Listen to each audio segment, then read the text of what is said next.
What's up, guys? Kenneth here from Meanwhile in the Man Cave. We take a look at all things pop culture, games, toys, or anything we think is cool. And today, we are taking a look at another Neca action figure. This is from one of Universal's most classic creatures. That is from the 1954 movie, Creature from the Black Lagoon. We're going to be looking at both the color and black and white versions today, give them a little comparison. Creature from the Black Lagoon was released in 1954 and directed by Jack Arnold and starred Richard Carlson and Julie Adams. Creature from the Black Lagoon was released at the tail end of the very brief 3D film fad. And although we mostly think of this movie as being released in like the red and blue glasses 3D format, it was actually projected in the polarized light method, which has kind of the gray polarizing filters that we're used to watching today.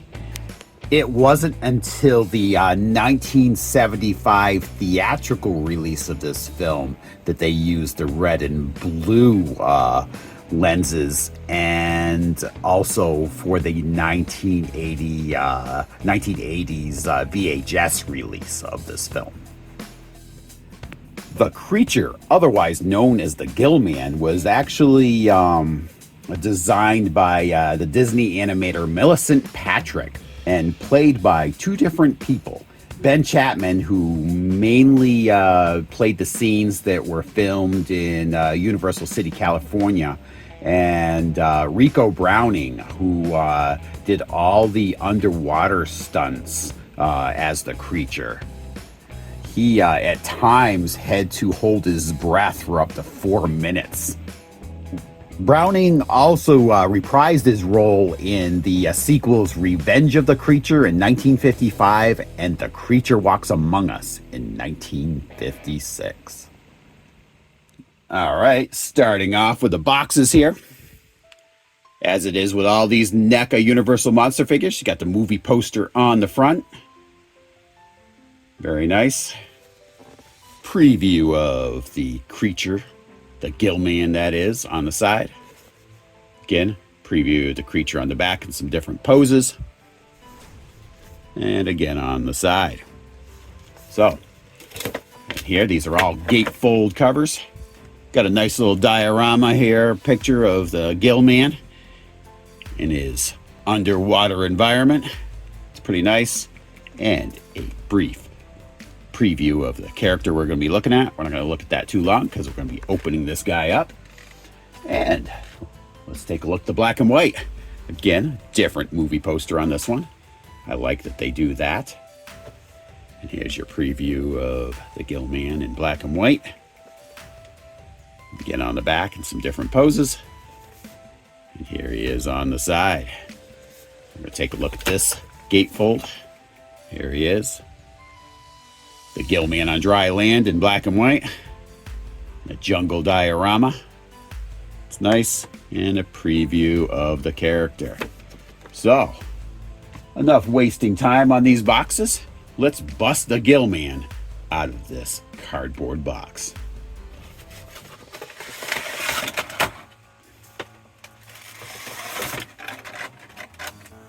So, starting off, we're just going to do a brief overview of the figures. Unlike some of the other color versus black and white versions, they sometimes had extra things in some of the other monsters. Let's say like Dracula was a slightly different figure in the black and white versus the color, and the Mummy actually had an extra hand. And even in some of the other ones, at least the heads were swapped out on the different packaging. Packaging on both of these is identical. They have the same head on each one, and in every compartment the accessories are exactly the same. So we're going to give a closer look at that right now. So each of these figures come with a total of 6 extra hands in addition to what is already on the figure. This is you get 3 left, 3 right hands, and the ones that are actually on him. So you get a total of 8. But this is an open hand. This is how it compares to the black and white in color here. Color's got kind of a bronze highlights to it. Oh, there you go. You can see bronze highlights in there. Good texture and everything. And here's your black and white. All right, so here they are. Here's the a slightly gripping hand. Color and black and white. I'm not going to show you the right hands on there because they're pretty much the same on the other side. I'm just going to show you each type of hand. Here you are. This is the reaching hand, basically. Color in black and white.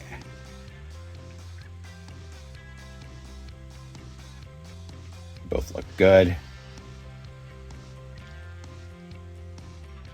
And the black and white versus the color. Gillman head. And a semi-open mouth version here. Color.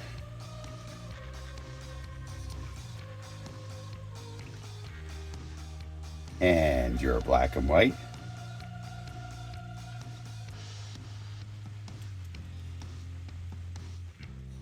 And the Gillman himself. I gotta say, I like him better out of the package. Bronze highlights look pretty nice on him. And I don't know if this material is any different from the normal ones. It just, I don't know, for some reason it feels different to me. I could be totally delusional here, but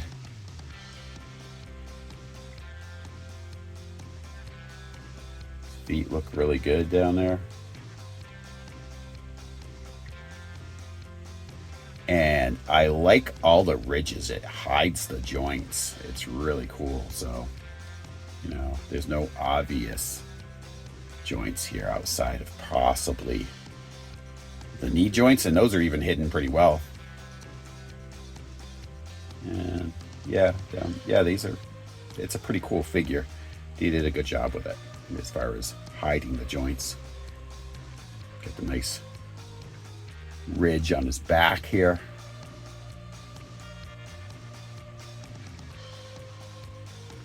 Let's take a look at the black and white. And here he is up from the depths. It is the black and white version. And this is kind of how I'm mostly used to seeing him. But after seeing the color version, you know, out of the box, I'm definitely glad I have that one as well. But this is definitely how I'm used to seeing him. The ridges on his back again. Maybe everything pretty much the same, except in the black and white version.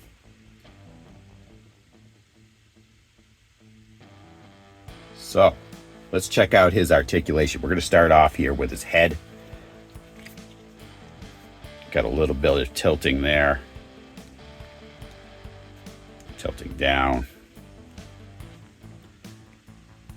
Side to side. And the left and right. At the shoulders, you've got your lateral movement. Forward and back. Now, there's a twisting here. It's hidden well, but it twists right there. So if you want to bend his elbow up here, again, you got the bending elbow, but you can actually angle that back, which is nice, especially for if you want to have him in a swimming motion or whatever. You've got your tilting of that wrist, as well as the swivel. Let's see, he even appears, I mean, it seems like he has an abdomen joint, which is very cool for this particular figure. Doesn't bend over a tremendous amount, but it does Looks like he's got some crunch motion there. And twisting as well. A combination of between the waist and the waist and the abdomen joint there. That's pretty cool, and it's hidden well with all these ridges. I dig that. Get this hand out of the way. Get your forward kick, back. Now at around the knee, you got that swiveling. I like that. It's hidden well. And the knee joint there, and back. Down here at the feet, a little bit of tilting. There's not a whole lot of room there for that. That's a little bit unfortunate. It's mainly because of how this is designed here. Just don't think there's enough room for that hinge to go back, which kind of would be unfortunate if you have him you're going to have him in a swimming motion. So you're going to have to like kind of experiment with that to try to get your best motion if you're going to have him kind of like on a flight stand and simulate him swimming or something like that. You don't have a lot of motion there. You can twist this though. So there is that. So with all that being said, let's try to get these guys into some poses, and I'm going to let you know what I think. So here he is. And I got to say, the more I pose this color version, the more I like it. I was really leaning towards the black and white version being my favorite and not really liking the color when I first saw it in the stores. But I gotta say, out of the box, it's really grown on me. I really love the bronze highlights, everything, and it really shows the detail nice with all the colors and everything. And the color version is the kind that you see a lot in like games and posters and things like that. So, you know, it definitely has grown on me. It was actually pretty easy to pose this figure. The one thing I would recommend if you do get this figure, I'd say get a flight stand of some sort. And you're going to have to get something that is going to be appropriate for this particular figure. You got to remember this thing has the ridges on its back and everything, so some of the more traditional flight stands won't really work with it. But I think once you see this in a more swimming type pose, it carries even more weight as far as the poses and everything. So I do recommend that. So here you see it. Have him in a flight stand. It was a good sized flight stand I had to kind of use with it. It was more of a stand for like a 12-inch figure. So be prepared to try to find one for that. And the black and white one's cool too. But honestly, I think the color one shows the details better. I don't know if maybe if they had done maybe a wash on this or something, maybe the details would have stood out even better on it. But overall, I do like this version as well. I'm glad I have both of them. They both look really good. Very easy to pose.